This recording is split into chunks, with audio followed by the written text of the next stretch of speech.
स्वागत है अहाँ सबके हमर आइ के ब्लॉग में। तो आइ हम अहाँ सबके देखा रहल छी नेहरू स्टेडियम लहेरियासराय पोलो फील्ड मैदान। तो चलू हम अहाँ सबके देखा रहल छी।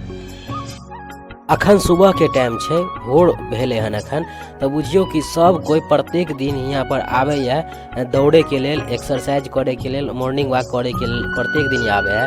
जे कोई बुझियो जॉब के तैयारी कर रहल है, बिहार पुलिस, बिहार दरोगा, ग्रुप डी, रेलवे के तैयारी करे है या इंडियन आर्मी के तैयारी करे है, तो सब कोई आवे है प्रत्येक दिन यहाँ पर दौड़े के लेल। आ ओतबे नहीं, जिनकर शरीर भारी हो गया से, जे समझियो जो भरि दिन काम धंधा में व्यस्त रहे आ हुनकर शरीर भारी हो गया है, तो वो सब अपन आवे यहाँ पर ही दौड़े वाला लोग दौड़लक, नहीं तो ओहिना घूम के बुझियो अपन फिटनेस बनेलक, साथ में एक्सरसाइज केलक। देख सके छी कि स्टेडियम कुछ जगह पर जर्जर भ गया है। हम तो मुख्यमंत्री नीतीश कुमार से यह कहला चाहे छे कि अहाँ कुछ पैसा लगा के स्टेडियम के मरम्मत करा, ताकि यहाँ पर ही बिहार रणजी ट्रॉफी के मैच हो सके।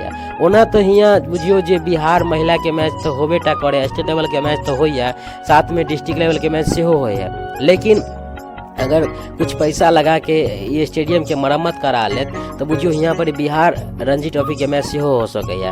कहल जाए छे कि दरभंगा महाराज ये स्टेडियम के पोलो खेले के लिए बनायल गया छल, तै दुआरे ये स्टेडियम के पोलो फील्ड मैदान के नाम से सेहो जानल जाए छे। लेकिन बाद में जखन आज़ादी के बाद बिहार सरकार के अधीन ये स्टेडियम भेल तो एकरा नेहरू स्टेडियम के नाम से जानल जाए छे। आ वर्तमान समय में एकर नाम नेहरू स्टेडियम छे। ओना सब कोई पोलो फील्ड मैदान सेहो कहे छे, लेकिन नेहरू स्टेडियम के नाम से ज़्यादा ही प्रचलित छे, बुझलिए।